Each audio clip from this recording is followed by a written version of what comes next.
Hi, everybody. This is Silvio Canto in Dallas, Texas on Sunday, March the 10th.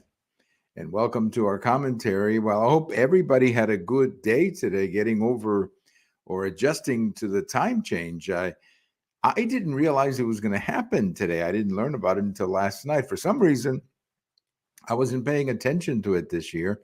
Usually, for some, like, normally, it's coming, but this year, for whatever reason, I didn't know it was coming until like 8 or 8:30 last night when I said, "Oh my gosh, everything's going to be different on Sunday." And it was, because I guess this is when the time goes back like this or whatever they do, you lose an hour of sleep, I guess, forward.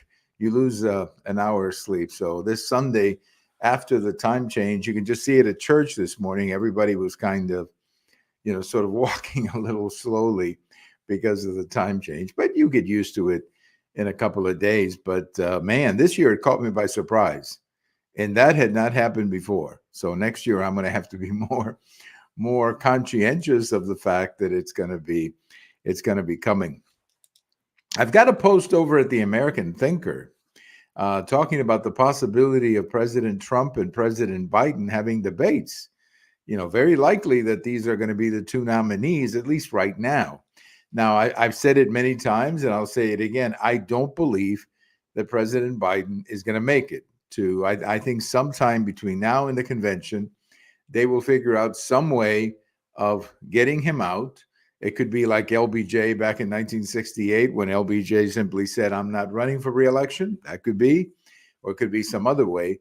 But I just don't see this party going forward with President Biden and his physical conditions. So that's just, that's what I think. But of course, as of today, these two men are going to be the nominees if nothing changes the rest of the year. And the question is, are they going to have debates? Are they going to debate each other? So the other day they were asking President Biden about this, and as I mentioned in my post, he said, "Well, it depends.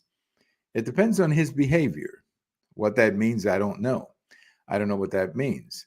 Look, I think the bottom line is that if Biden and Trump are the candidates, I don't believe the White House will debate Trump. I just don't think they want to put themselves in a situation or put this man in a situation where he can go out there and debate. Something very interesting. I don't know if you've noticed this, but the night of the debate, clearly Joe Biden looks like he was like, really high on everything. He looked like a different person. For several days before, he had looked awfully slow and, had difficulty, answering questions and all of that.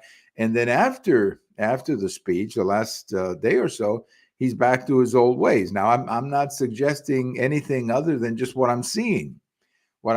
So my guess is that it would be very, very difficult for President Biden to stand there for 30 minutes or 45 minutes or an hour, however long these debates go, and answer questions, because I just think you would have a very energetic Donald Trump and, frankly, a not very energetic Joe Biden. He's not going to have something to read in front of him.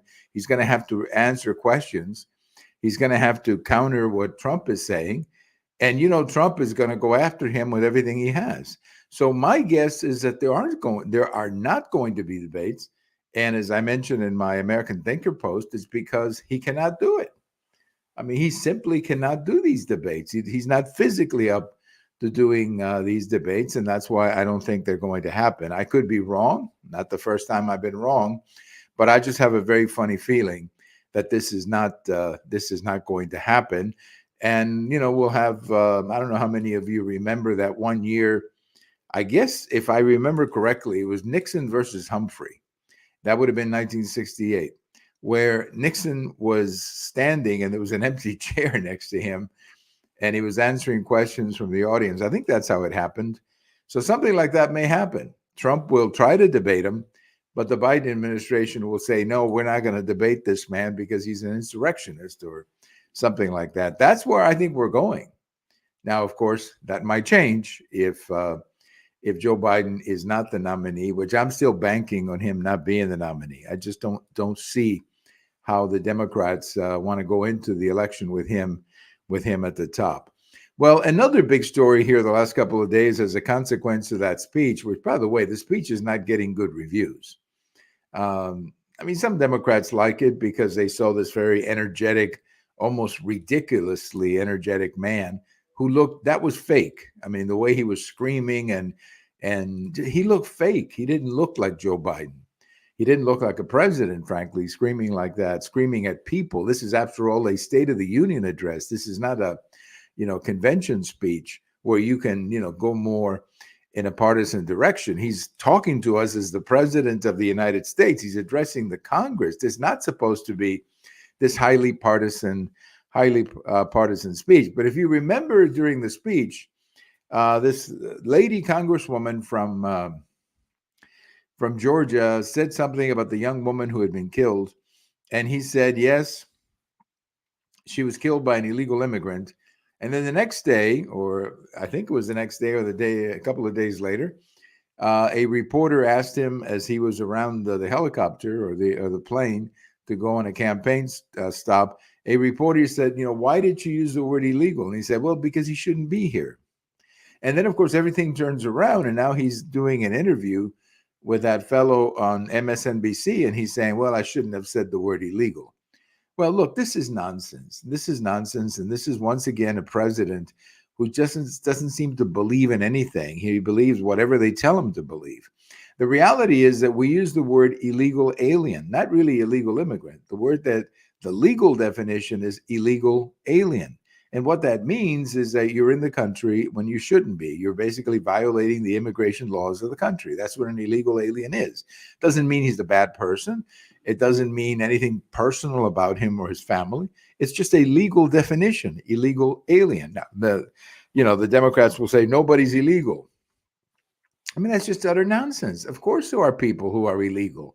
That's why we call them illegal aliens, because they're in the country without papers.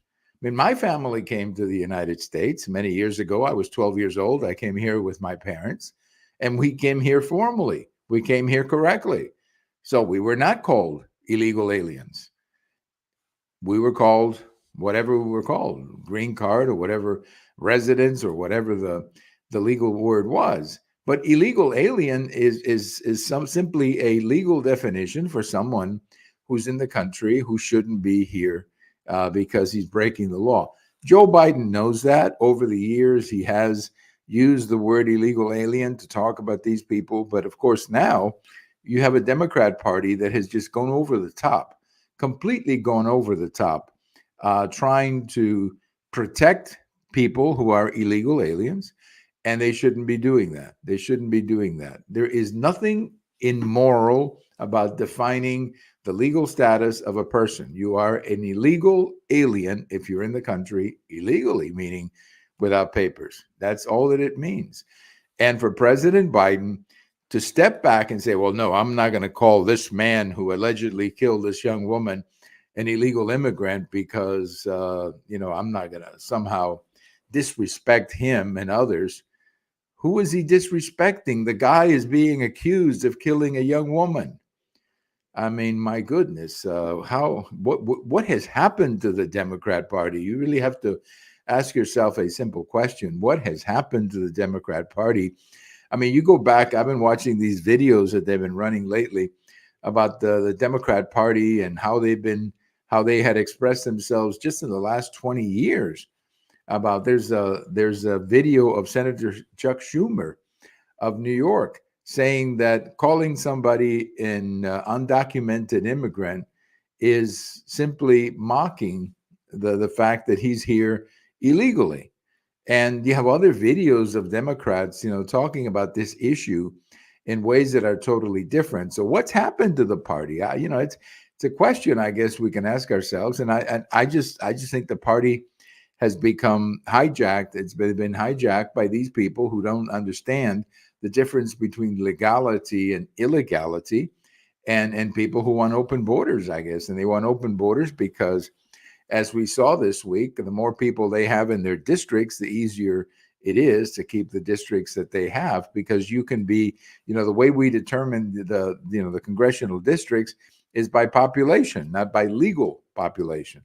And, if you're a Democrat in California and you're losing a lot of people, or a Democrat in New York and you're losing a lot of people, well, having these people in the country is going to help you keep the districts that you have. I mean, it's as cynical as that. It's so cynical, but I think it's the way it is. They're simply protecting their power base, and what a disgrace that is. But maybe that is why President Trump is gaining with so many Hispanics and so many African Americans and so many groups that historically had been, or at least recent history, had voted Democrat. And I think a lot of these groups are looking at this illegal immigration issue and saying, wait a minute, you look in Chicago, look at the amount of money that is being spent, whether it's Chicago, New York, Denver, and other places, the amount of money that illegal immigration is costing these cities. And you can certainly understand why some of the residents who had maybe voted Democrat in the past are saying, hey, I'm going to reconsider this. I'm going to reconsider this because this is not a good deal for me. When they're shutting down public services to take care of illegal immigrants or illegal aliens, whatever you want to call them, that's not a good deal for the people who are there. And that's, I think, one of the reasons that President Trump is gaining with many of these groups, Hispanics as well as African Americans, because they're looking at the results and they're saying, this is not working for me. Voting Democrat is not working for me anymore. And that is, I think, is shifting some of their loyalties to President Trump. How much of an impact this will have, well, we'll see. We'll see in November. But it is moving in the direction of President Trump. Well, before we go, I want to say happy number 84 to Chuck Norris. Of course, made a bunch of movies, those Vietnam War movies that he made, or I guess not Vietnam War movies, but going back into Vietnam after the war. And I think he was probably best known for his role in that television series, Texas Ranger. I think that's probably his best known work. But he's a great guy, and he's 84. And we wish him a very happy birthday. And I think he lives in the Dallas area or the Dallas-Fort Worth area. So I haven't run into him, but I keep thinking that someday he will. I'll run into him somewhere because apparently he's an active guy here in this area. So happy number 84 to Chuck Norris.